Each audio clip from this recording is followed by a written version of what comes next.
林杏儿，你还躺着？你当这是京城的尚书府，还等着丫鬟伺候呢？这一大清早，你那碗稀粥里多放了一把米，我看你是想把这家的口粮都吃光，好让铁枝饿死在巡边的路上吧？娘，那不是米，是陈年的碎骨壳。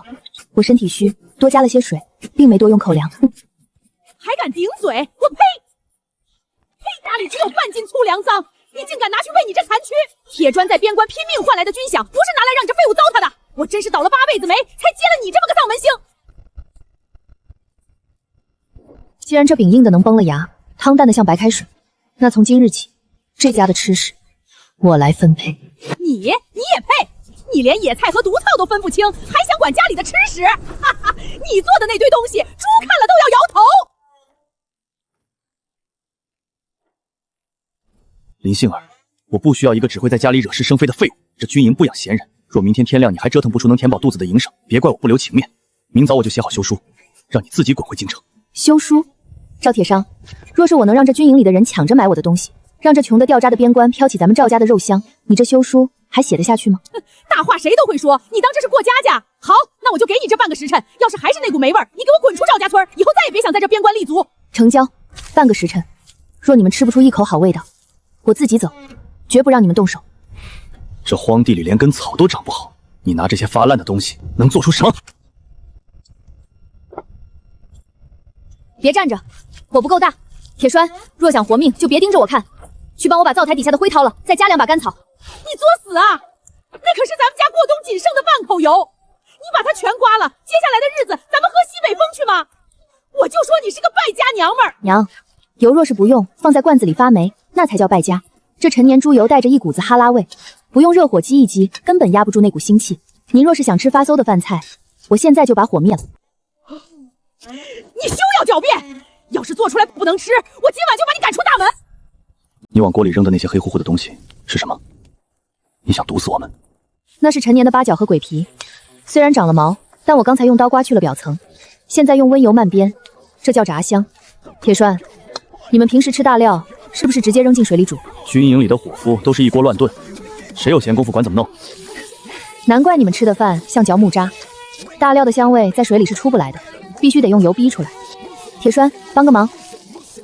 干什么？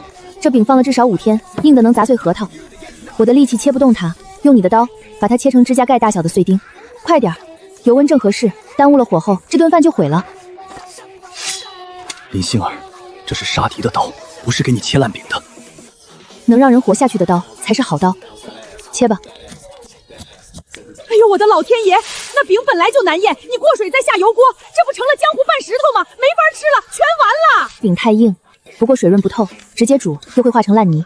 现在这热油一激，外层焦脆，内里绵软，大料的油香会全部钻进面饼的孔隙里。拿碗来。哼，闻着倒是像模像样，谁知道吃进嘴里是不是一包苦水？娘，苦吗？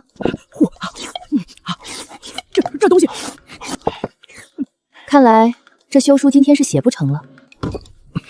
你确实有点本事，这顿饭是我长这么大吃过最像样的一顿。哼，也就是瞎猫碰上死耗子，不就是多费了油吗？这算什么大本事？咱们家又不能天天供你这么挥霍。既然你们承认我做的饭能吃，那咱们就立个规矩，从今往后赵家的灶房由我说了算，你们负责带食材回来，我负责让你们顿顿吃得上口。好，只要你能让家里吃上饱饭，灶房归你管。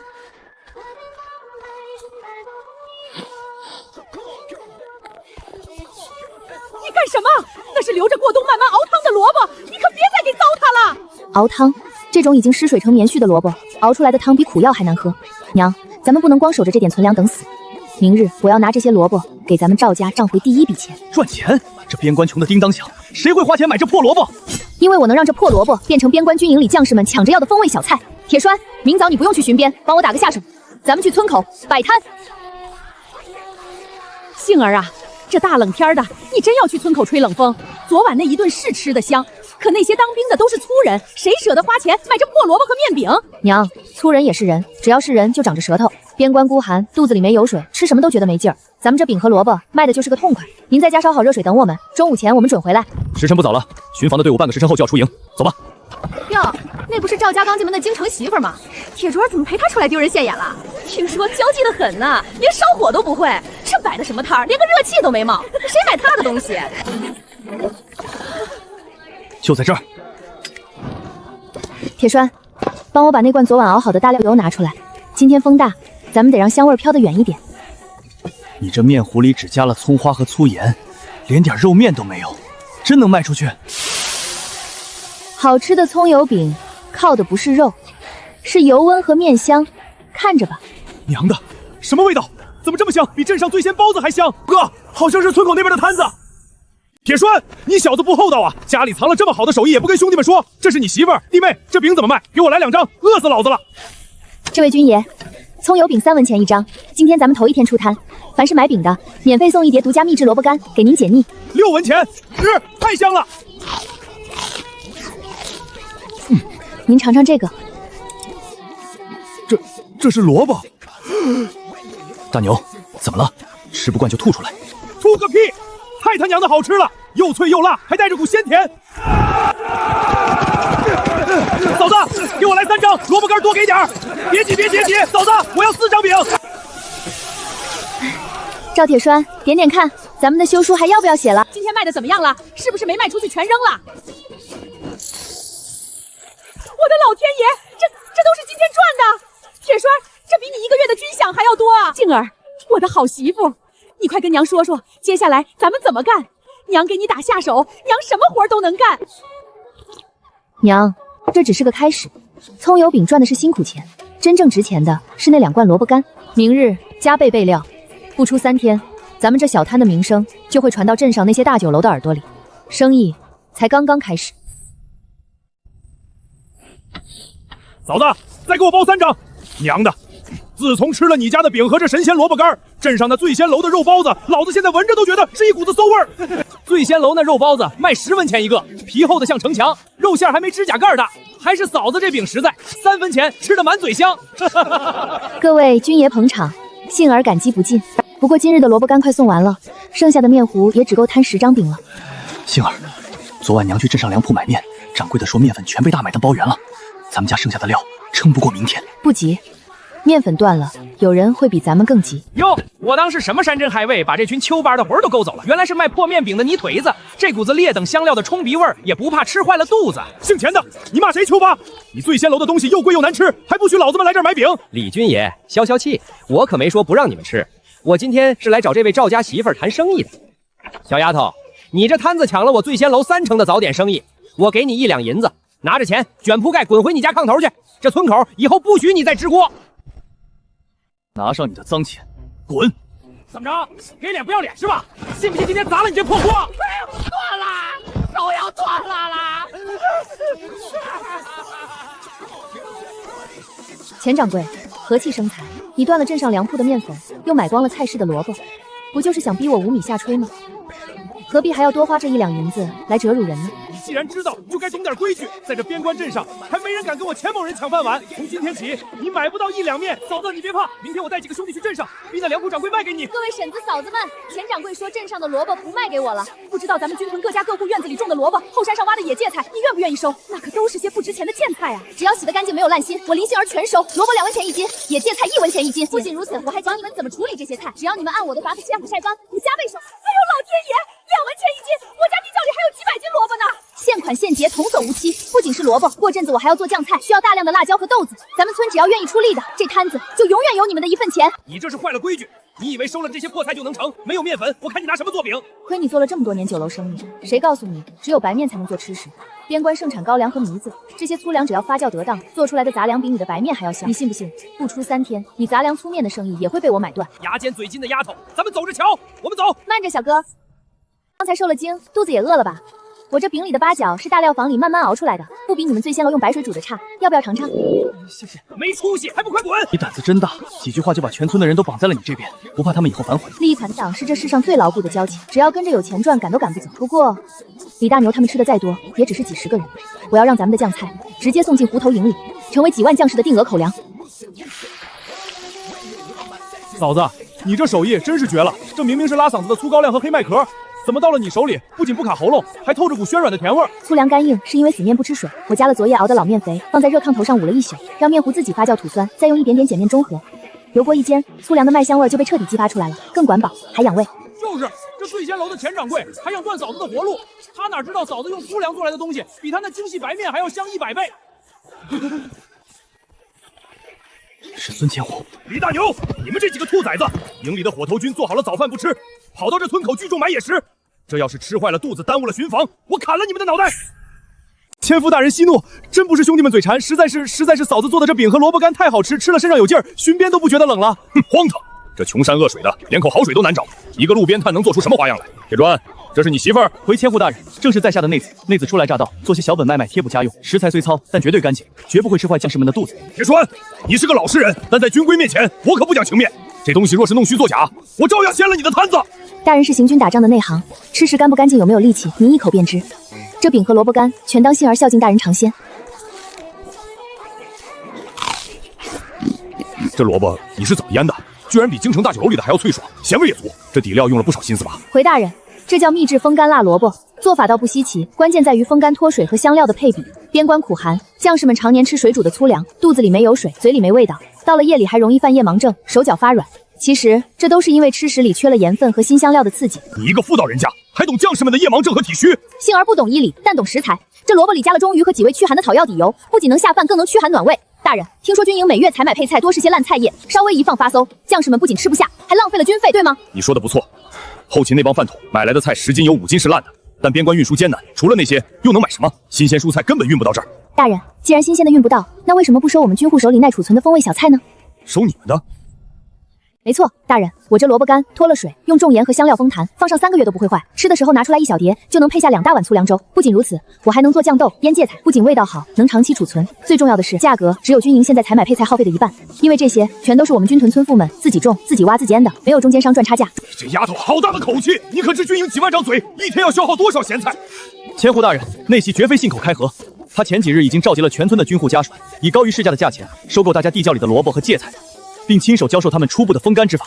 只要大人点头，整个军屯的妇人都能成为后勤的帮手。好一个聪慧的丫头，好一个有魄力的媳妇儿。铁砖啊铁砖，我当你娶了个累赘，没想到你小子是捡了个聚宝盆啊！大人过奖，杏儿只是个想让家里人吃饱穿暖的村妇，也想让保家卫国的将士们肚子里能多一口热乎的滋味。这里是20两官银，算是我个人给你的定金，给你10天时间，我要看到10坛你这种秘制萝卜干送到后勤火头营。如果将士们吃了都说好，以后前锋营3000号人的配菜全包给你，你敢不敢接？接，大人放心，10日后，杏儿保证让前锋营的将士们吃上边关最好的下饭菜。好，我等着你的好消息。大牛，吃饱了赶紧滚去巡边。遵命，千户大人。你早就盘算好了，对吗？买空全村的萝卜，不是为了这个小摊，而是为了等军营的人。如果只在这个村口摆摊，我们一辈子都只够温饱。铁栓，我说过我要让你顿顿吃肉，现在本钱有了，路也通了，咱们回家准备大干一场。好，都听你的，回家。都排好队，一个一个来。我家杏儿算账精明着呢，谁交了多少斤合格的萝卜和芥菜都记在账上，少不了你们一个子儿。王婶子，您家送来了50斤野芥菜，洗得很干净，按1文半1斤算，这是75文，您拿好。哎呦，我的老天爷，75文啊！往常我家那口子在营里拼死拼活1个月，也就发下来110来文。杏儿，你真是咱们全村的活菩萨呀！婶子言重了，这是大家伙自己凭力力赚的辛苦钱。李嫂子，这是您的90文。张大娘，这是您的120文。各位婶子嫂子，钱发完了，但我有句掏心窝子的话，得跟大伙讲明白。500缸，那感情好啊！可是杏儿后山的野菜就那么多，等入了冬，地下结了冰，连个菜根都挖不出来了，咱们拿什么做酱菜？这几天咱们几乎把后山外围的野芥菜和野萝卜挖空了，可孙千行那边的单子不是一锤子买卖。如果这10缸酱菜送过去，将士们吃得好，下个月咱们要交的就是100缸，甚至500缸。靠天吃饭，不如靠咱们自己的双手。山里的挖空了，咱们就自己种。我要带着大家把村口那片荒地开出来。杏儿啊，不是咱们怕受累，那片荒地，咱们军户刚搬来的时候不是没试过，地里全是石头块子，土土硬得像生铁，就算是撒一把生命力最完成的高粱种下去，长出来的苗也结不出穗儿啊。是啊，杏儿，那片地连草都长不齐，种菜不是往水里扔钱吗？土硬，咱们就翻；地薄，咱们就肥。我林杏儿绝不做没有把握的事儿。咱们不种那些娇贵的细菜，咱们种雪里须和沙地也算。雪里熏这东西最耐苦寒，它不怕土硬，只要根扎下去，越是打霜挨冻，长出来的叶子越是肥厚脆甜，天生就是做腌菜的上等料。至于沙地也算，那片荒地的沙土正合它的胃口，种出来辣味冲天，是做酱料的绝佳配菜。就算能种，可翻那片荒地得要铁犁和壮劳力呀。咱们一群娘们儿，手里的破锄头连土皮都刨不开。谁说只有你们这群娘们儿？保家卫国是男人的事儿，开荒种地让家里人吃饱饭也是男人的事儿。李大牛他们听说要种出供军营的芥菜，自愿趁着休务来帮忙。就是，嫂子让咱们兄弟吃上了神仙饼，现在嫂子要开荒，咱们要是连力气都不出，还算什么站着尿尿的爷们儿？大伙说是不是？是，听嫂子的，开荒种地。好，既然有各位大哥帮忙，那咱们今天就开始。铁栓儿，你带男人们负责把肚皮上的枯草烧了，再用镐头把大石块挖出来。婶子们，回家把灶旁里的草木灰，还有家里养猪养鸡的粪土全都带过来。大牛，把那边的枯草拢到上风口点燃。杏儿说了，烧完的草木灰能松土杀虫，一点都不许浪费。得嘞，看我的！对，就是这样，深发1尺，把这些灰蹄埋在下面。等熬过这几天，咱们用千户大人给的定金买来的种子就能下地了。你呀，干起活来像头不知疲倦的牛。大牛他们好歹还知道轮换着歇歇，你倒好，一个人把最硬的那块石头地全包了。我不累，杏儿，你知道吗？以前我巡防回来，看着这片荒地，心里只有绝望。我觉得这辈子，咱们军户就只能像野草一样烂在这里。但今天，看着那片被翻成黑褐色的土地，我第一次觉得咱们的日子有盼头了。这才哪到哪儿，等咱们的雪里硝和沙地蒜长出来，做成的酱菜运进军营，到时候我要让这赵家村变成边关最富裕的粮仓。你想做什么，放手去做。这天塌下来，我赵铁栓替你顶着。这贼浪天怎么说变脸就变脸？这么大的白毛风，咱们刚种下去的菜籽怕是要全冻死在土里了。铁石今儿个去了前锋营交接，这大雪封山的，怎么还不回来呀？娘，您先别急，雪里轩和沙地蒜都是极耐寒的种子。这场雪虽大，但只要不结厚冰，雪水反而能当一层被子盖着土。我倒是更担心前线的将士。哎呦，我的儿，你怎么冻成这样了？快到灶火边烤烤！出大事了！是粮道被大雪封了。从京城送往边关的过冬军粮和补给，被这场突如其来的薄雪困在了100里之外的盘龙口，起码5天内1粒米都运不进来。前锋营原本就缺衣少食，现在存粮已经彻底见了底。断粮了！那前锋营的3000将士吃什么？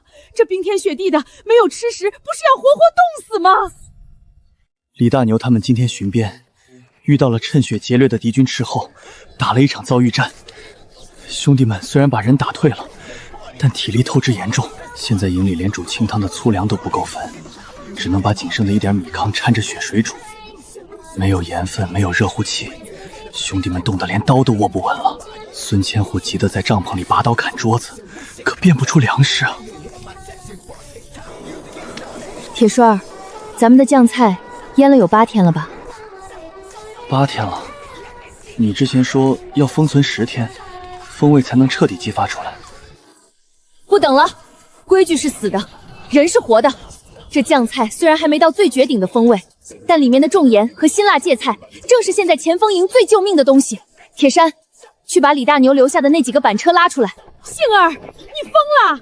那10缸酱菜可是咱们收了孙千户20两定金的，现在味道没到火候，万一千户大人怪罪下来，咱们拿什么赔？再说了，这风雪这么大，你一个女人怎么送得过去？娘，皮之不存，毛将焉附？若是前锋营的将士们冻死、饿死在今晚，敌军冲破了防线，咱们就算守着这20两银子，又有何用？这酱菜不仅是咱们的生意，更是兄弟们的命。你说的对，若是没有铁商他们拼死守着，咱们早没命了。我去把家里仅剩的几十斤粗杂面全拿出来，要送咱们就送顿饱饭。我去喊村里的汉子们，今天就算是用肩膀扛，我也要把这些东西扛到前锋营。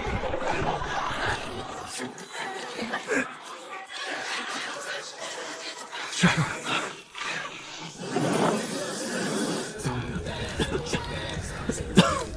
还没消息吗？就算是爬，后勤那帮混蛋也该给我爬过来了。再这么下去，今晚至少要冻伤几百个弟兄。大人，风雪太大，盘龙口彻底堵死了。火头军那边说，连米糠都熬干了。大牛哥，是不是敌军打过来了？不对，这味道是嫂子，是铁栓媳妇的酱菜香。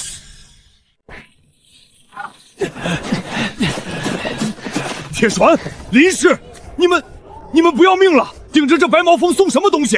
大人，没时间解释了，快让火头军支起大锅，把血水烧开。铁栓，卸车。酱菜里的粗盐和猪鱼已经彻底融入了汤汁，不用再调味。把婆婆他们带来的粗糙高粱面用水搅成面疙瘩，直接下锅。开饭了，都排好队，趁热喝下去，把寒气逼出来。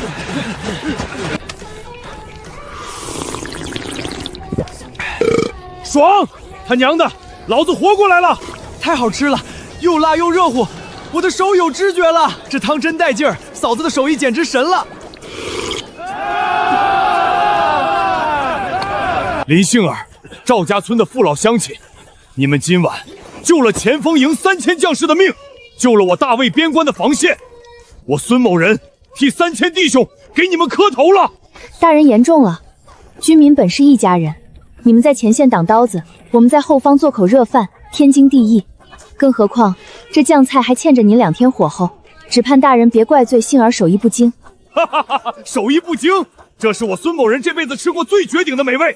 从今天起，前锋营所有补给，只要是你林杏儿做的，我照单全收。谁敢断你的路，就是跟我孙某人的刀过不去。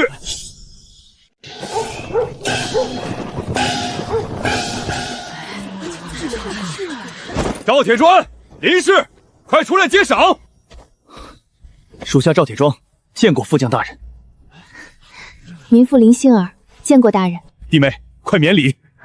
前几日大雪封山，若不是你那10缸酱菜和那顿热汤，先锋营3000弟兄不知道要冻死多少。第2天，孙千虎就将你的功劳上报给总兵大人，这是总兵大人亲自批下来的赏赐。千户大人说了，赵家这破泥房子四处漏风，哪配得上咱们边关的石安菩萨？这几车上好的青砖红瓦，是千户大人特批从军营库房拨出来的，给弟妹修缮房屋。老天爷，青砖大瓦房啊！咱们赵家村建村起就没见过谁家能住上砖瓦房的。铁山这媳妇儿真是神了，不仅能赚钱，还能挣来军功。多谢总兵大人和千户大人，杏儿只是做了分内之事，将士们在前线流血，我们后方出点力是应该的。弟妹敞亮，料已经送到了，李大牛他们今天休，等会儿就过来帮你们翻修屋子。我还要回营复命，告辞。哟，这有钱就是不一样啊！呸！不过说到底，也就是个抛头露面的富人家。女人家不在家里相夫酿子，天天跟一群当兵的混在一起做买卖，这要是放在咱们老家，那是伤风败俗，要被戳脊梁骨的。放你娘的狗屁！刘老婆子，你那张破嘴是不是早晨没拿水涮过？喷的什么粪？我家杏儿堂堂正正凭手艺赚钱，救了3000将士的命，连总兵大人都赏了银子。你算个什么东西，也敢在这儿嚼舌根？我说的也是规矩，哪有媳妇儿天天压在婆婆头上的？我看你这个当婆婆的，也是被银子迷了心窍，连一家之主的谱都不要了。我呸！规矩！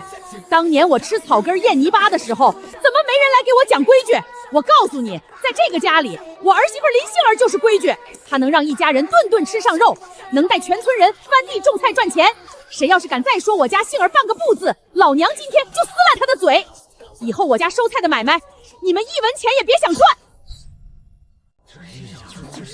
大娘说的对，刘婆子那是纯粹眼红，咱们杏儿是全村的大功臣。娘，外面冷，别跟那种人置气了，进屋歇着吧。哎呦，娘不疼。杏儿啊，这50两银子你可收好了，你是个有大主意的，以后家里的钱全归你管，娘给你当一辈子的烧火丫头都乐意。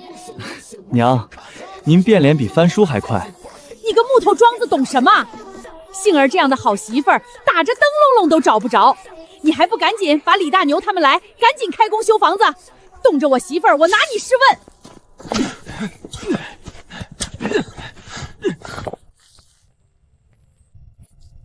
铁针，帮我把那坛腌好的沙地芥菜捞出来，洗净切碎。这芥菜本来就香，再配上这大肥肉，今天大牛他们怕是要把舌头都吞下去了。芥菜吸油，五花肉肥腻，放在一起大火猛蒸半个时辰，肉的油脂全被芥菜吸走，肉烂而不腻，入口即化。芥菜吸饱了肉汁，油润鲜香，这才是真正的干活饭。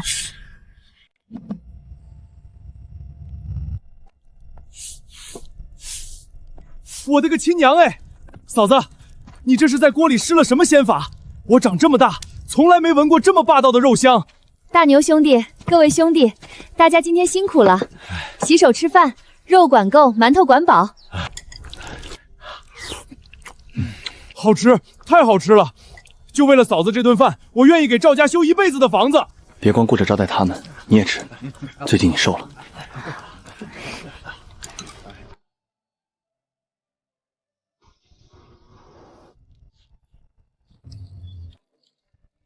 这个，给你。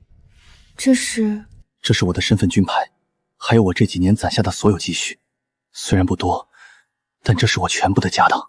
杏儿，这个家以后交给你当了，我的命也交给你了。好，我接了。铁栓，既然房子修好了，大单子也接了，接下来我要带你做一件更大、更冒险的事。刀山火海，我都陪你。咱们的酱菜要扩大生产，野菜可以种，但唯独一样东西，军营卡得很死。镇上的粮油铺也卖得极贵，那就是盐。没有足够的盐，咱们的酱菜根本做不下去，所以咱们得自己想办法弄盐。私自弄盐？杏儿，边关对盐铁管控极严，这可是杀头的买卖啊！杏儿，私自熬盐那是重罪，一旦被巡盐的官差抓住，轻则流放，重则杀头。咱们现在日子刚刚好过一点，有了千户大人的赏赐和前锋营的单子，犯不着去冒这个险啊！铁栓，你误会了，我说的弄盐不是去贩私盐，更不是去劫盐车。你还记得村西头那片荒地尽头有一口常年废弃的苦井吗？那口毒井，那奇水又苦又涩，连牲口喝了都要闹肚子。村里老人说里面有毒瘴，早就用大石头盖上了。水苦涩是因为里面不仅有盐，还有大量的杂质和卤水。只要用木炭、细沙和粗布做成过滤池，反复滤去毒素，再用大火熬煮，就能试出比镇上粮铺里卖的还要纯正的清盐。咱们自己提炼，只供自家腌菜和军营消耗，不往外发卖，这叫就地取材，军需特供，官府也挑不出理来。你连怎么化毒水为清盐都会，杏儿，你到底还有多少我不知道的本事？杏儿，铁栓，快出来！隔壁村那个姓苏的小贱人带着军营后勤的王白总跑到咱们院子里来抢人了。姓苏的？哪个姓苏的？苏兰，当初在京城尚书府里跟我同在一个院子里干活的一等大丫鬟，后来主家犯事，我们一起被发配到边关。他运气好，配给了隔壁村的沈峰。沈峰，那个靠着溜须拍马上位的副白总。走，我倒要看看他们敢在我的院子里撒什么野。各位婶子，你们可别被林杏儿给骗了。他用2文钱1斤收你们的菜，转身卖给军营，可是翻了倍的赚。他这是在吸你们的血呢。我今天把王白主请来，就是为了给大家指一条明路。哼哼，本官是主管后勤采买的，孙千户之前是不了解情况，才被那林氏蒙蔽了。这后勤配菜的事儿一直是由本官负责，从今天起，军营的酱菜由沈白总的夫人苏兰统一采办。大家伙听见了吧？我苏兰做事比林杏儿厚道，只要你们把地窖里的萝卜、芥菜，还有刚种下去的那片地寿全交给我，我按3文钱1斤收，比林杏儿整整多出1文钱。3文钱，这价格确实高啊！要不咱们……呸！你少在这里挑拨离间！当初大雪封山是杏儿带着咱们翻地给咱们送热汤，咱们做人得有良心，你出5文钱我也不卖给你。良心值几个钱？王婶子，你不卖，有的是人卖。实话告诉你们，那腌菜的法子我早就试出来了，不就是放重盐风干吗？有什么了不起的？哦，既然苏兰姐姐觉得腌菜如此简单，又何必大半夜的跑到我这破院子里来挖墙脚呢？杏儿妹妹，别来无恙啊！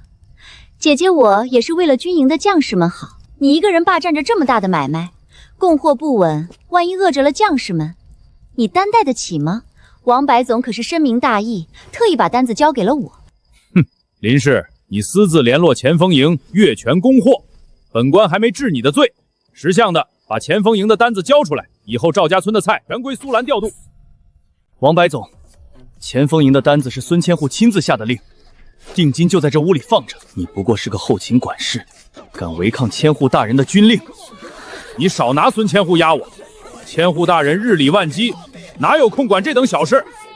只要苏兰能做出一样的酱菜，我凭什么不能换人？姐姐说你已经做出了跟我一样的酱菜，不如拿出来让大家长长眼。拿就拿，你以为这世上就你一个人会做饭？打开。这就是你所谓的一模一样的酱菜？怎么？这可是我用了10斤上好的精盐腌出来的，够咸够味，放上几个月都不会坏。第一，萝卜没有经过反复揉搓杀水，直接下了重盐，这叫死腌，盐分全浮在表面，里头却还是生涩的辣水味。第二，你为了图快，没有经过风吹日晒，里面全生了霉水，那层白沫就是腐败的迹象。第三，你为了压住这股生水味，胡乱加了大量的劣质大料，把原本的鲜甜彻底破坏。这种生水发霉的劣质咸菜，如果送进军营，不出3天，前锋营的将士们全都要上吐下泻。王白总，若是因为这罐毒菜毁了边关战力，你这颗脑袋够孙文和砍几次？苏兰，你不是向我保证你的法子万无一失吗？你少在这里危言耸听！林杏儿，你就是嫉妒我抢了你的风头，我这也是刚做出来，放几天味道自然就好了。那就放几天看看，咱们边关的将士拿命在前面守城，绝对不吃这种糟践人的敌物。既然苏兰姐姐如此自信，王白总也觉得我的供货不稳，那咱们不妨打个赌，3日后正好是孙千户巡视后勤大营的日子，我们当着千户大人的面，在全营将士面前比一比这酱菜的手艺。如果你的酱菜将士们吃了叫好，我林杏儿二话不说，当场把秘方双手奉上，这赵家村的收菜权全归你。但如果你的菜坏了将士们的肚子，王白总、苏兰，你们不仅要当众向我赵家赔礼道歉，以后后勤的营门，你们休想再插手半分。比就比，林杏儿，3天后我要让你在全军面前丢尽脸面，拿着你的破秘方滚出边关。哼，好，一言为定。3日后5时，后勤大营见分晓。我们走。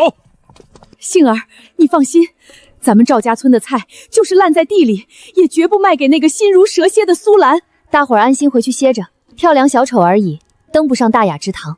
3天后，我会让他们知道什么是真正不可替代的手艺。3天后，你有把握吗？做吃食，骗得了眼睛，骗不了舌头，更骗不了将士们的肠胃。3天后，我要让他们连本带利的把欠咱们的规矩全吐出来。今日把你们召集过来，不为别的，只为咱们将士们的口粮。王白总说他找到了比赵家村更好、更便宜的配菜供货，本将向来赏罚分明。既然2家都说自己的东西好，那今天就让全营的将士们来做评判。好吃，本将重赏留用；若敢拿猪食糊弄军营，军法处置，绝不姑息。千户大人英明，下官这都是为了将士们着想。苏氏的酱菜用料考究，精盐给的足，绝对比那些泥腿子做的干净。苏兰，还不快打开让大伙尝尝？千户大人，各位军爷，我这可是用了是10斤上好的青盐，配上独家香料腌制的白玉萝卜条，脆生生水灵灵，保证大家吃了赞不绝口。我的老天爷，这是什么怪味？又苦又涩，咸得像在吃盐块，嚼到最后还透着一股子烂泥的生水味。我肚子绞着疼，这东西都是馊的。王白总，这就是你说的用料考究？你当本将是瞎子，还是当将士们的命是草芥？这分明是没晒干、生了霉水的烂菜。这不可能啊！大人息怒，苏兰，你不是说这菜绝对不会坏吗？怎么会有一股馊味？我明明放了10斤盐啊！盐放得多，怎么可能会坏？是他们口味太刁了，对，是他们吃不惯金贵东西。苏兰姐姐，做吃食不是靠撒盐就能糊弄过去的。你为了抢这笔买卖，直接把带水的生萝卜泡进重盐水里，表面上是被盐刹住了，可萝卜心里的水排不出来，闷在罐子里，不出3天就会发酵变质。你这不叫腌菜，这叫毒水泡烂菜。千户大人，做配菜看似简单，实则步步都是心血，不仅要反复揉搓杀水，还要在风口晾晒3日，彻底脱去生水，最后再用老卤大料层层封坛。幸而不才带了赵家村新起的一批风干辣芥菜和酱香萝卜干，请大人们和兄弟们品鉴。是这个味儿，就是前几天救了咱们命的那个味儿。嫂子，快给我来一碗热粥配酱菜，热气一激，风味才能彻底散出来。各位兄弟，请。太好吃了，这芥菜嚼着咯噔响，一点渣都没有，连这粗粮粥都变得跟肉汤一样香。嫂子的手艺天下第一，谁要是敢说嫂子的菜不好吃，老子第一个不答应。王白种，你现在还有什么话可说？你为了中饱私囊，竟然勾结这种手艺不精的毒妇，企图拿发霉发馊的烂菜毁我边关将士的身体。若不是今日当众试菜，前锋营的战力就要毁在你的手里。千户大人饶命，下官一时糊涂，是被这毒妇蒙骗了。大人，不关我的事，大人，我不是故意的，我以为盐放多了就不会坏的。杏儿妹妹，你帮我求求情啊，咱们好歹在京城相识一场。苏兰，做吃食就是做良心，你为了私欲拿将士们的命开玩笑，此刻还想让我替你求情？边关的规矩，军法如山，岂是我一个民妇能智慧的？哼，来人，卸去王白总后勤管事之职，交由军法处严查其历年账目，若有贪墨，严惩不贷。至于这个苏氏，立刻轰出大营，这辈子不许他踏入军营半步。林氏，你不仅手艺绝佳，为人更是光明磊落。今日这番比试，本将心服口服。大人过誉了。从今日起，前锋营乃至整个后勤大营的风干配菜酱料，全部交由赵家村林杏儿一人统办，任何人不得横加干涉，违令者军法惩治。千户大人英明，多谢嫂子。你赢了，赢得漂漂亮亮。铁瞻打发了几个小鬼，这盘生意才算真正铺开了。后勤大营几万人的单子，咱们需要的盐可是一个巨大的数目。今晚我就去摸摸那口枯井的底，只要是你要的，就算是把地挖穿，我也给你弄出来。杏儿，这就是那口枯井。村里的老人们说，这井底下兼着阴河，冒出来的是毒水。早些年有不知情的过路客商喝了这井里的水，连胆都吐出来了，差点丢了性命。你确定这水能熬出盐？铁栓，如果真的是毒水，这井台周围早就寸草不生了。你仔细看，这青石板缝隙里结出来的白霜，是不是跟咱们平时吃的粗盐有些像？还真是，有一股子海子边的咸腥味。可这水苦涩难当，根本入不了口啊。苦，是因为这水里的卤太重，还掺杂了地下的泥沙和杂矿。只要把这些脏东西滤掉，剩下的就是最上等的清盐。铁砖，把石头挪开，咱们打一桶水上去看看。你在后头待着，当心掉下去，我来打水。杏儿，快吐出来，这水有毒。这根本不是什么毒水，这是一口天然的卤水井，而且含盐量极高。只要提炼得当，这口井足够咱们整个赵家村世世代代吃用不尽。既然你说是宝，那就是宝，咱们装2桶回去试试。铁栓，把昨晚烧好的木炭捣碎，铺在田底最下面。对，压实一点。木炭铺好了，接下来放什么？放细沙，再铺一层干净的粗棉布，把从井里打来的苦水慢慢倒进去。杏儿，这黑炭加上黄沙，水过滤出来岂不是比泥汤还要黑？木炭看似黑，但它里面有千千万万个看不见的小孔，最能吸附水里的毒素和苦涩的杂质。细沙和棉布则能滤掉泥沙。你看看桶里漏出来的是什么？老天爷，这水居然变清了！杏儿，你这脑子到底是怎么长的？这不过是借了草木沙石的本来性子罢了。接下来才是最关键的一步，大火熬煮。铁说，停火，成了。这是清盐，是上等的清盐啊！有了这套提存的法子，那口苦井就是咱们取之不尽的盐库。有了盐，莫说前锋营的3000将士，就算是整个边关的酱菜和配菜，我也能全部吞下来。杏儿，你真是我们赵家的福星！不，你是整个边关的福星！快放我下来！锅里的盐还要起出来装罐呢。这事儿绝不能声张，若是让别有用心的人知道了，咱们会有大麻烦。你放心，从明天起，我每天夜里去打水，白天你就锁在屋里熬。这法子除了咱们俩，绝不让第3个人知道。大半夜的不睡觉，偷偷摸摸在锅里熬白花花的东西，那是盐。我的乖乖，赵铁酸竟然敢背着官府私自熬盐，这可是杀头的大罪啊！嘿嘿，前2天那个被赶出大营的苏兰，不是在镇上放了话，谁能抓到林杏儿的把柄，就赏5两银子吗？不仅能拿赏钱，老子还能去官府举报，落个举报私盐的功劳。林杏儿，你家的青砖大瓦房马上就要换主人喽！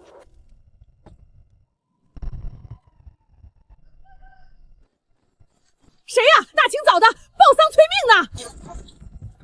官爷，你们这是干什么？我们赵家可是本分军户，犯了什么法？杏儿干的可是杀头的大买卖，我今天可是特意带着刘巡检来替天行道的。谁敢在我赵家撒野？放肆！本官乃盐客司巡检刘大成，有人实名举报你们赵家私藏熬煮私盐，大为律例，贩卖私盐1两以上者杖责100，10斤以上者斩立决。给我搜！没有千户大人的手令，我看谁敢搜！千司管的是军务，我管的是盐铁专卖。这事儿就是总兵大人来了，本官也站着理。来人，把厨房给我围了！欲加之罪，何患无辞？既然刘巡使说我们熬制私盐，总得有证据吧？证据？老子昨晚亲眼看到的。你们2口子大半夜不睡觉，在这个灶房里偷偷摸摸的用大铁锅熬白花花的东西，不是盐是什么？刘大人，东西肯定还藏在灶房里。林杏儿，你以为你攀上了孙千虎的高枝就能只手遮天了？今天人赃并获，我要亲眼看着你被带上枷锁，流放千里。进去搜！大人，找到了，就藏在灶台底下的暗格里。这成色毫无苦涩，咸香纯正，比贡盐还要精细。好啊，你们竟然敢走私如此大量的极品青盐，这少说也有5、6斤，足够砍你们10次脑袋了。老天爷呀，这是造了什么孽呀？我们没有走私啊！林杏儿，你还有什么话可说？你拿私盐来腌菜，难怪味道那么好。用这种杀头的手段来跟我争，今天就是你的死期。刘大人，还不快把这毒妇拿下！铁证如山，来人，把这2人给我锁上铁链，押入死牢。我看谁敢动我媳妇儿一根头发！想带她走，先从我的尸体上踏过去。赵铁子，你要造反吗？敢对官差拔刀，这是诛9族的大罪。刘大人，大魏律例确实严惩走私私盐，但律性上也写得明明白白，私盐指的是未经官府批准私自贩卖海盐、湖盐与井盐。请问大人，您哪只眼睛看到我贩卖了？你还不承认？你用这盐做酱菜攻入军营，换取暴利，这跟贩卖有什么区别？无知，这罐里的东西既不是海边运来的海盐，也不是西地运来的湖盐，更不是我花钱买来的走私货，这是我昨夜用村西头那口废弃的苦给水自己提炼出来的。你这娘们儿是不是被吓疯了？村西头那口苦井，那是连狗喝了都要肠穿肚乱的毒井。你说你用毒水熬出了这等极品的青盐，你骗鬼呢！林氏，死到临头还敢戏弄本官，那口苦井几10年没人敢碰，你真当本官是3岁小孩吗？给我拿下！若敢反抗，格杀勿论！都给老子住手！我看谁敢在我的地盘上动我的人！孙千虎，您这是何意？这林氏私自熬煮私盐，人赃并获，本官乃是奉公执法，您难道要包庇重犯吗？林氏，这到底是怎么回事？这盐是从哪里来的？你若是真敢沾染走私的勾当，今天就算是本将也保不住你。千户大人，您别被他那副可怜相骗了。他刚才还大言不惭，说这盐是他从村西头那口毒水井里提炼出来的。这种荒天下之大妙的谎话，也就他敢说出口。毒水井，林杏儿，此话当真？千户大人，杏儿绝无半句虚言。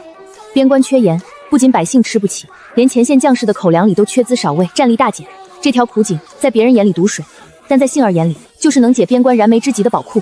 哼，满口胡言！你既然说你能化毒为盐，那你敢不敢当着本官和孙千府的面重新提炼一次？若是你提炼不出，或者提炼出来的是毒盐，本官今天就要你的命！有何不敢？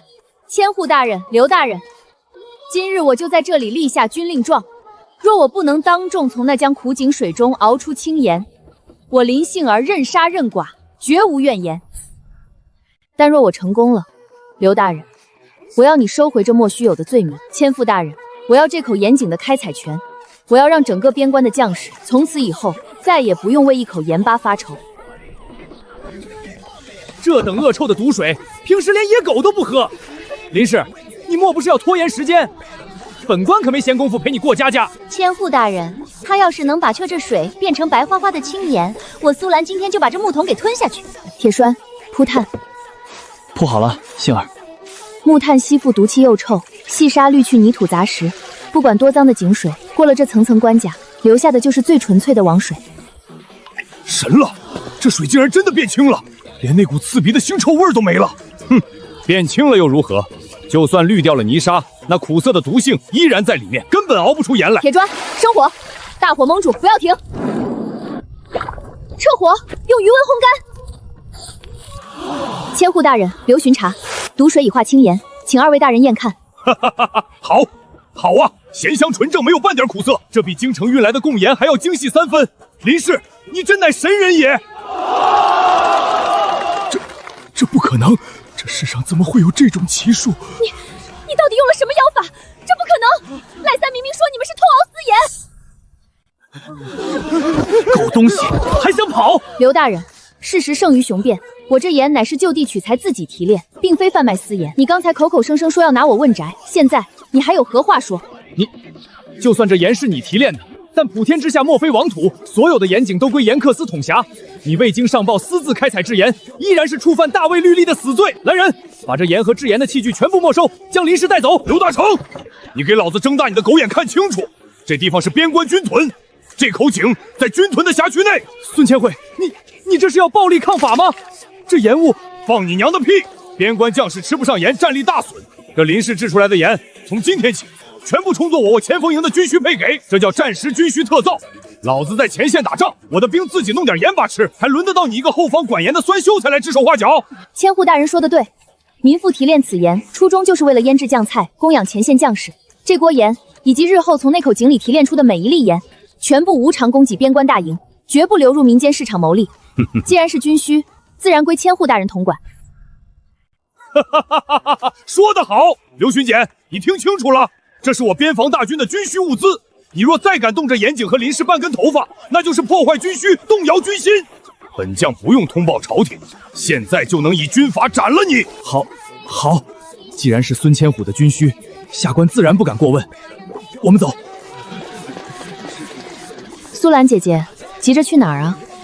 你刚才不是说，若我能熬出青银，你就把那木桶吞下去吗？杏儿妹妹，我刚才那只是一丝比酷还玩笑话，咱们好歹姐妹一场。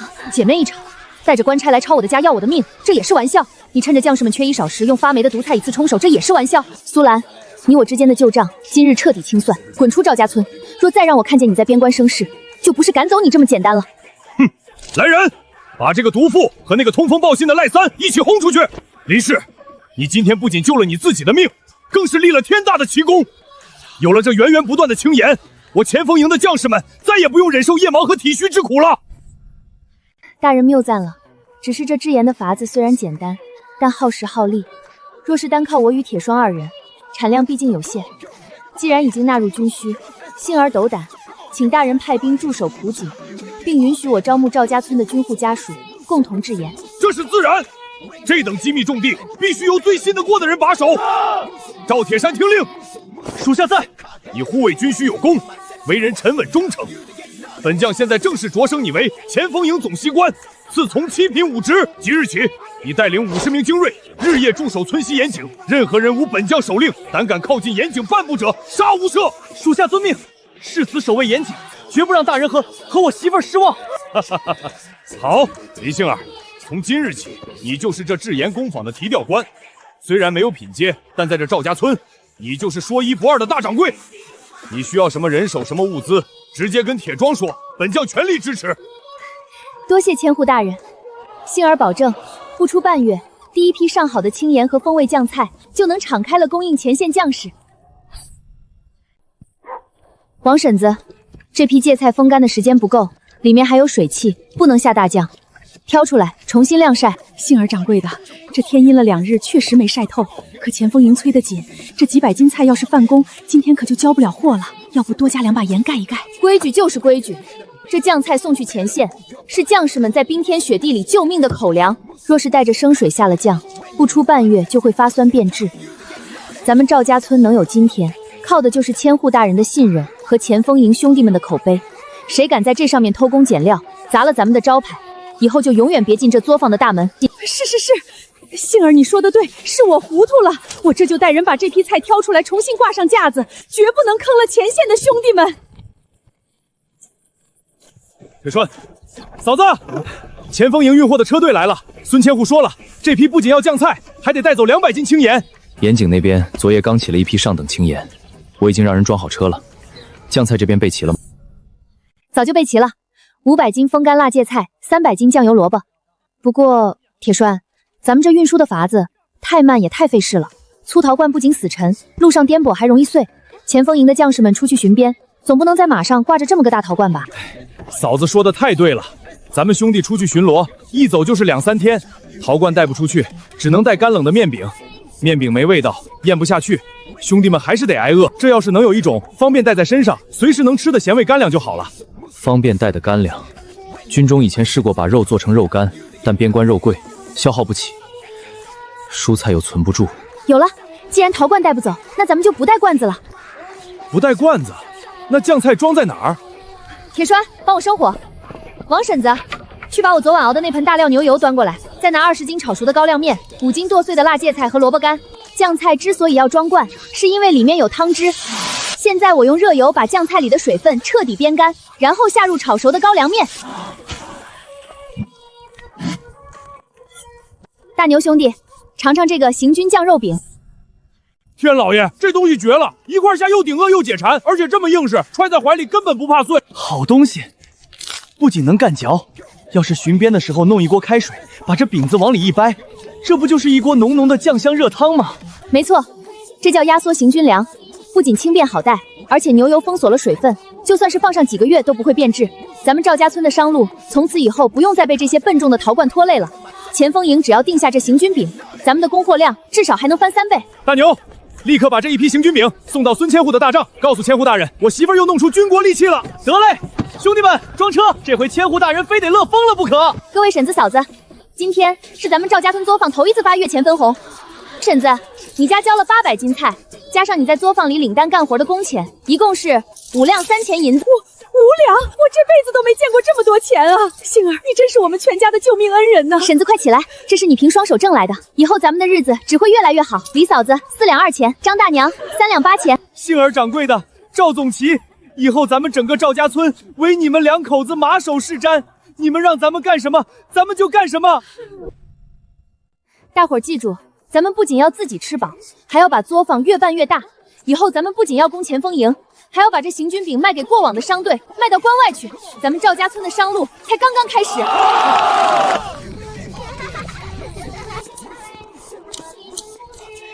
铁栓，你现在是堂堂的总察官了，怎么还能给我洗脚？要是让大牛他们看见，又要笑话你了。我不管什么总阁官，我只知道没有你就没有这赵家村的今天，也没有我赵铁丹的今天。你在外面是掌柜的，是大官人，回了家你就是我媳妇。既然我是你媳妇，那你以后就得听我的。这辈子我的命我的刀都听你的。总旗，总旗，你撑住啊！娘的，这群草原达子简直疯了，竟然敢摸到咱们眼皮子底下来！闭嘴！嚎什么？这群志豪是冲着咱们的行军饼和运盐路线来的。大牛，立刻带兄弟们撤回大营示警，防线有漏子。放屁！要不是为了替我挡那一刀，您怎么会受这么重的伤？兄弟们，护阵！就算是用命填，今天也要把总线活着背回村里。嫂子，嫂子，救命啊！铁栓哥为了救我被达子砍了。铁栓，我的儿啊！老天爷呀，这可怎么活呀？别慌，大牛，把他平放在堂屋的木板床上，无关的人全都退出院子，不要挡着风口。娘，铁山还没死，您现在哭就是在要他的命。去灶房烧2锅滚开的沸水，把家里所有的干净白棉布放进锅里煮，快去！娘这就去烧水。嫂子，你打死我吧！要不是我大义贪尽，铁春哥就不会挨这一刀。大牛兄弟，现在不是追究责任的时候。你若是真觉得愧疚，现在立刻骑最快的马去前锋营，请军医带上最好的金疮药过来。若军医不在，就去镇上绑个大夫来。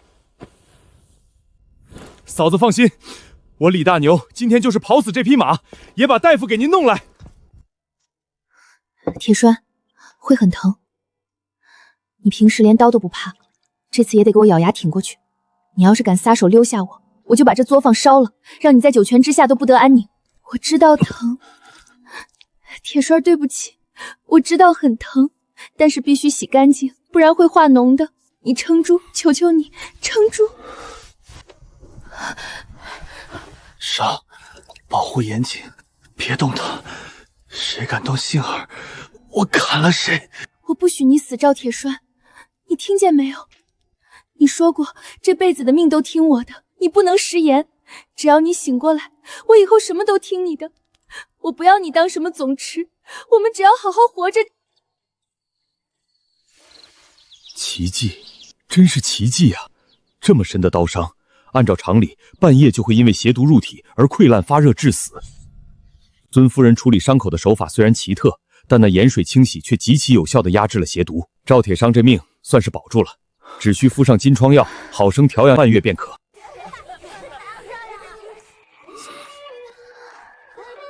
杏儿，你醒了，你终于醒了，你要不要喝水？伤口还疼不疼？别哭，我没事。阎王爷嫌我太粗糙，不肯收我。你还敢开玩笑？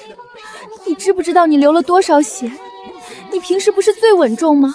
为什么非要去挡那一刀？大牛是我的兄弟，但更重要的是，那群鞑子是冲着严谨和作坊来的。如果防线破了，他们会冲进村子，我不能退，我得守着你。为了我，连命都不要了。我的命本来就是你的，杏儿。昨晚我做了一个梦，梦见我陷在冰窟窿里，怎么也爬不出来。后来我听见你在叫我，你说如果我死了，你就把作坊烧了。但我舍不得，我舍不得你辛辛苦苦建立的作坊，更舍不得你。这辈子除了我赵铁山，谁也别想护着你。好，我记住了。赵铁瞻，你这辈子休想再甩开我。等你伤好了，咱们就把边关的商路铺大。我要让你做全天下最风光的将军，我要让咱们的孩子一出生就站在最安稳的地方。好，一言为定。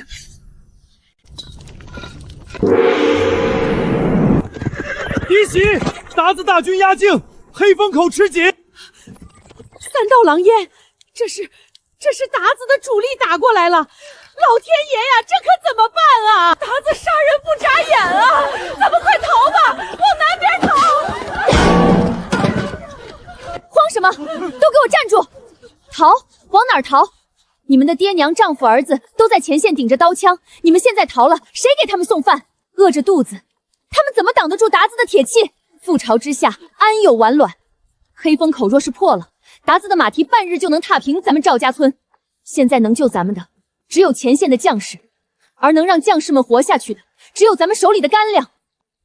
杏儿掌柜说的对，我家男人就在前锋营，我不能让他饿着肚子打仗，咱们干！干！给兄弟们做干粮！王婶子带20个人，把锅房里所有的熟面和牛油全搬出来，不计成本，全力压制行军饼。李嫂子带人去后院劈柴，把所有的铁锅都烧热，快！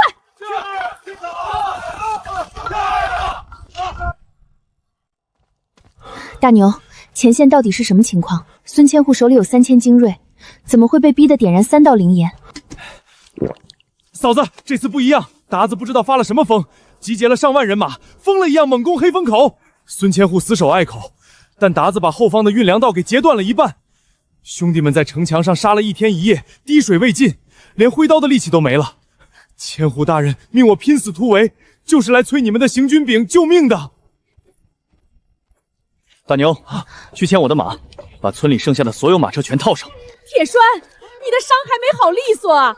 你现在去，要是再碰着伤口，会没命的。娘，我是前锋营的总旗，我的兄弟们在前面拼命，我不能躲在女人背后。您放心，我答应过杏儿，绝不轻易死。这里面是500块最高浓度的牛油行军饼，大车走得慢，你带着精锐骑马先走，用最快的速度冲进大营，给千户大人和兄弟们垫肚子。大车随后由我亲自押送过去。不行，你不能去，战场刀剑无眼，你一个女人压车太危险了。你当我是那些只知道躲在屋里绣花的娇小姐吗？铁神，打仗我不行，但运送辎重、调配物资，整个边关没人比我更懂。我不去，大车若是被乱兵冲散了怎么办？再说了，我还给鞑子准备了一份大礼。这是什么？这是我右作坊里最辣的野山椒，烘干后磨成的极细粉末，里面还掺了石灰粉。达子若是攻上城头，贴身肉搏，你们就拿刀背划破布包，顺风朝他们脸上撒，不致命，但能废了他们的眼睛。护好自己，谁敢碰你一根头发，我把他剁成肉泥。我等你凯旋。大人，达子的下一波攻城又要开始了。兄弟们已经2天没吃一顿饱饭了，弓箭手饿得连弓弦都拉不开了，隘口守不住了，您快撤吧！放屁！黑风口一破，后方3个州府10万百姓全得遭殃。传我的将令，谁敢后退一步，力斩无赦！就算是饿死，也要给我死在城墙上！千户大人，弟兄们，行军禀到了，我媳妇儿给咱们送命粮来了。铁栓，好小子，快分发下去！老子吃饱了，达子们来受死啊！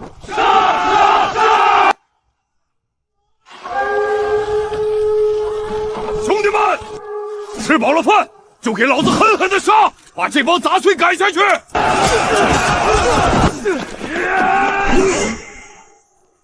纵旗小心！我的眼睛好辣呀！用辣粉包，进战迎敌。哈哈哈哈！痛快，太痛快了！这林杏儿不仅是菩萨，简直是活张飞呀！兄弟们，反击！铁山，咱们只挡住了第一波，大营里一口锅都没有。若后续的粮草送不上来，今晚还是死局。千户大人放心，杏儿说过他会来，他就一定会来。前锋营的兄弟们，大铁锅和热面汤到了，只要我林杏儿还有一口气，就绝不让你们饿着肚子上阵。把大车外侧的油布全拉起来，挡住风口和流刺。李嫂子，带人立刻架起大铁锅，把板车上带来的水拿去烧开，快！你疯了！这里离城墙这么近，达子的流箭随时能射过来。我不是让你在安全的地方等我吗？安全的地方救不了将士们的命。达子今晚必有夜袭，兄弟们啃冷饼子咽不下去，必须喝热汤才能熬过这后半夜。你喝了这碗汤，赶紧上去守着，后方交给我。好，你待在车阵里，千万别露头。离席，弓箭手准备放箭。别慌，用湿泥土和湿麻袋灭火，汤不要停，一锅煮好，立刻让人端上城墙。不好，有达子摸进后营了，他们冲着运粮的车阵去了，保护嫂子！达子杀过来了！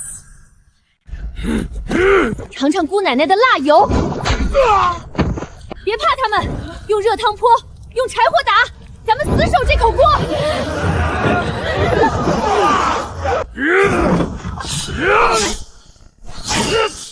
敢动我的女人，我要你的命！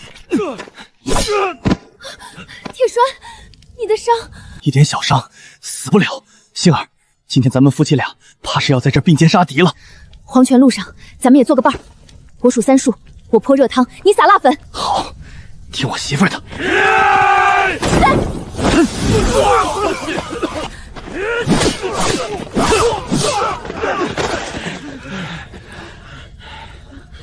守住了！他娘的，黑风口守住了！铁栓，你别吓我，我马上找军医。别喊了，我真没事，就是太累了。杏儿，我刚才真怕来不及，我满脑子都是，如果我没赶上，如果你出事了，我赢了这场仗还有什么意思？傻子，你是个大傻子，你连命都不要了，就为了护着我。我林杏儿上辈子不知道积了什么德，这辈子能遇到你。你不是菩萨吗？菩萨下凡来救我，我当然得用命护着。走，铁栓，仗打赢了，咱们回家，这天下太平了。我给你做一辈子的饭。好，回家。仗是打赢了，可咱们前锋营的家底儿也彻底打空了。那一碗达子的火箭烧了咱们半个粮仓。更要命的是，盘龙口到黑风口的这30里运粮道被雨水一泡，再加上达子马蹄的踩踏，现在全成了烂泥塘。后方的粮车根本推不过来。朝廷的赈灾款和新粮最快也要1个月才能拨下来。这1个月，难道让打了胜仗的兄弟们扎紧裤腰带喝西北风吗？千户大人，既然路烂了，那就修路；既然粮仓烧了，那就盖新的粮仓。活人总不能被尿憋死。弟妹啊，你说的轻巧，修路盖仓那得要钱要人，现在营里连吃饭都成问题，我上哪儿去弄修路的银子和劳力？大人，银子我出，劳力军民一起上。杏儿，你打算怎么做？千户大人，这半个月来，我们赵家村作坊熬制的青盐和行军饼，除了供前锋营消耗，还攒下了一大批库存。我昨夜已经让李大牛骑快马带了样品去百里外的几个大商渡。过往的客商对咱们这儿耐储存又轻便的行军饼和上等青盐极感兴趣，他们愿意出高价收购。对呀，我怎么把这茬给忘了？咱们现在手里握着青盐和行军饼这2棵摇钱树啊！这第一笔商队定金，我不留一分利润，全部拿出来买碎石、买石灰、买3合土。前锋营出2000轻伤的将士，赵家村出300军户家属，咱们军民合力，用10天时间，把这30里烂泥路硬生生砸成一条走得通大马车的硬面石子路。弟妹，这可是你们赵家村辛辛苦苦挣来的血汗钱啊！这路本该官府来修，怎能让你一个妇道人掏空腰体？大人，路通了，商队才能把银子送进来，我的作坊才能把货卖出去。路通了，粮草才能源源不断地运到前线，将士们才有力气保家卫国。这不仅是军道，更是咱们边关百姓的活路。钱没了可以再赚，这口气若是散了，边关就真垮了。千户大人，属下愿领军令，亲自带队修路，不修通这30里粮道，属下提头来见。好，我大魏边关有你们这样的军民，何愁鞑子不灭？传我将令，全军上下除了重伤员，全部随赵总兵去修路，本将也去挑石头。兄弟们，加把劲儿啊！嫂子说了，今天谁填的坑多，中午肉汤里的树块就给谁多加2勺。大牛哥，你就骑好吧，为了嫂子的肉汤，老子今天能把这地皮砸穿3尺。慢点喝，慢点喝，这茶里加了咱们作坊的粗盐和生姜，最解乏。大兄弟，看你肩膀都磨破了，来，婶子给你垫布。张老伯，这路基中间必须垫高，2侧要挖出半尺深的排水沟。马上就是春雨季，如果不把排水做好，这3合土的石子路泡水久了依然会塌陷。杏儿掌柜放心，老朽打了一辈子交道，没见过比您这法子更稳妥的。这路修好，别说下雨，就是达子的铁骑在上面跑，也休想踩出个坑去。你都在这风口站了3个时辰了，喝口水，去后面的帐篷里歇会儿，这里有我盯着。我不累，看着这条路一点点变硬实，我心里踏实。对了，铁栓，路修好之后，我打算在村子中心紧挨着作坊建3座倒锥形的大粮仓。倒铁形，粮仓不都是方方正正的亭底吗？亭底粮仓容易受潮，而且老鼠容易打洞。我设计的这种倒 V 型粮仓，底部悬空，用包了铁皮的粗木柱支撑，顶部封死，只留一个通风口，粮食从上面倒进去，取粮的时候从底部开闸放出，这样既能防潮防暑，又能保持不会发霉沉积。你这脑子真不知道装了多少奇思妙想。好，路一修完，我就带兄弟们给你盖粮仓，你要几座就盖几座。林大掌柜，神了！我走南闯北这么多年，这边关的烂泥路我最清楚。你们竟然用10天时间修出了一条通天大道啊！这批新粮，我们商队按约定如数送达，顺便拉走你们作坊的2000斤行军饼和青盐。管事客气了，路通财通，以后仰仗各位客商的地方还多。王婶子带人卸粮装货。哎，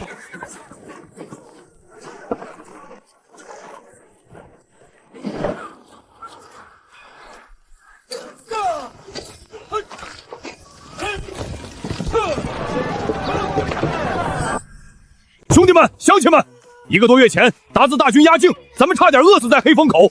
但今天，咱们有了新粮道，有了新粮仓，更有了咱们自己的青盐和行军饼。这一切都要感谢一个人，林杏儿。你不仅救了我的命，更盘活了这方圆百里的边防大局。我孙某人是个粗人，不会说话。从今往后，在这前锋营辖区内，赵家村的产业就是军需重地。你林大掌柜的事儿，就是我前锋营的事儿。没有千户大人的信任，没有将士们拼死杀敌，没有乡亲们的日夜劳作，就没有赵家村的今天。这碗酒敬边关的安宁，干！干！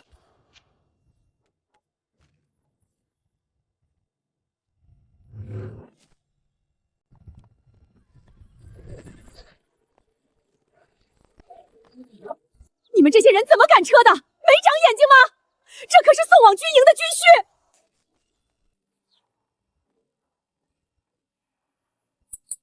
真是让本官好找啊！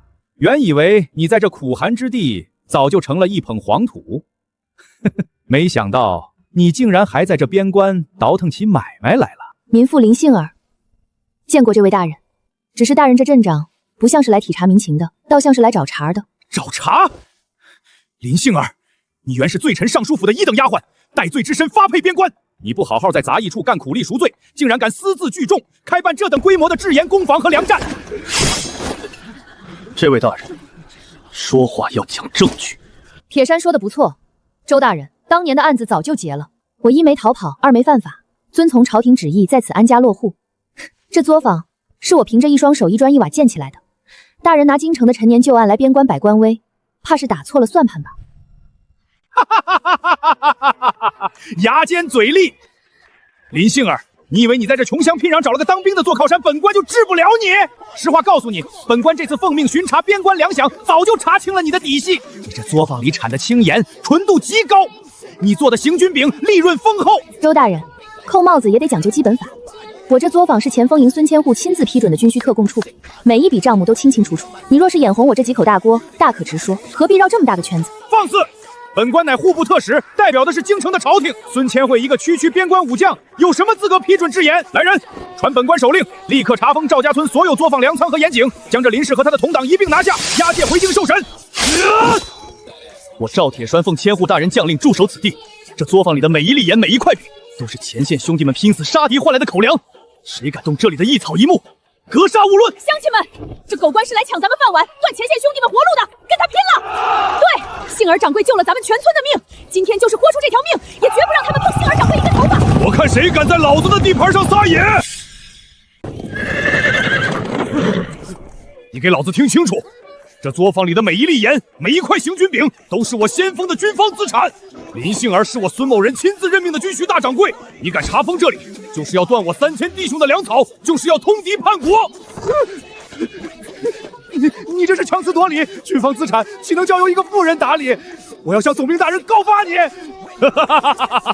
告发我？你瞎了狗眼，看看这是什么？哼，这是总兵大人的金令。总兵大人早就将这片作坊划定为边关1级军需重地，别说是你一个户部的特使，今天就是尚书亲自来了，没有军令，也休想带走这里的一根葱。周大人，京城的旧冤，在3年前我被发配的那一刻就已经清了。现在站在你面前的，是边关巨须提调官林氏，是前锋营赵总召的妻子，拿着旧账年来这里耀武扬威。我不保证你带来的这些人能不能活着走出这黑风口。来人，把这群妨碍军需生产的京城少爷们给老子扔出村子去！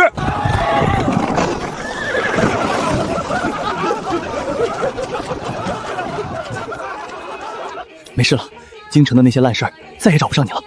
是啊，没事了。以前在京城命如草芥，只能任人摆布，但现在不一样了。现在我的命我说了算，我们的家我们自己守。好小子，好弟妹，今天真他娘的痛快！走，别让这群晦气东西坏了心情。去作坊里，今晚老子要尝尝你们新酿的辣酱。小哥，求求你通融通融，我是从关外来的，特意来求购林大掌柜新出的红油火锅底料，我出双倍的价钱，给我装2车吧。这位客官，真不是我不卖给您，咱们作坊的规矩，第一批新货必须先紧着前锋营和边防将士们的口粮，剩下的份额早就被京城和江南的几家大商号预定空了。您要买，拿着后盘去后面排队等下个月的货吧。哎呀，这林大掌柜的手艺真是金不换呐！那红油底料放在滚水里一涮，羊肉都不带半点膻味，在我们关外简直是神物。我等，下个月我一定排上号。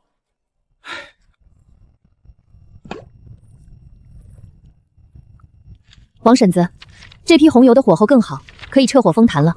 另外，把加了当归和党参的清汤底料单独装车。孙将军心里说，最近天寒，新兵营里有几个水土不服的，这清汤底料给他们补身子最合适。大掌柜放心，我办事您还不踏实吗？这就让人去封坛。咱们作坊现在可是有100多个熟手，这点活半个时辰就能干完。嫂子，我们回来了。我回来了，这1个月在关外，嘴里淡的出鸟，做梦都在想你熬的汤。堂堂守备大将军，当着这么多人的面，也不怕大牛他们笑话。关外如何了？达子没在惹事儿吧？惹事？他们现在哪里还敢惹事？上次一战，达子被打得元气大伤，现在他们部落里连吃盐都要仰浪咱们作坊的出货。只要咱们卡住行军饼和青盐的交易口子，他们那几个首领比谁都老实。这次巡边，他们还主动送来了500匹上等战马，求咱们通融，多卖给他们100坛红油底料呢。以商治战，以食安边。这正是我当初立下这大作坊的初衷。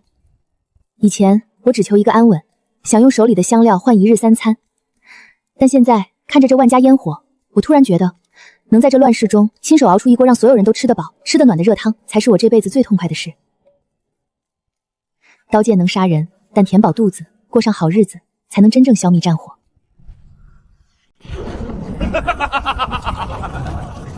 敬这盛世边关，敬大魏的太平。敬盛世边关，敬太平。干！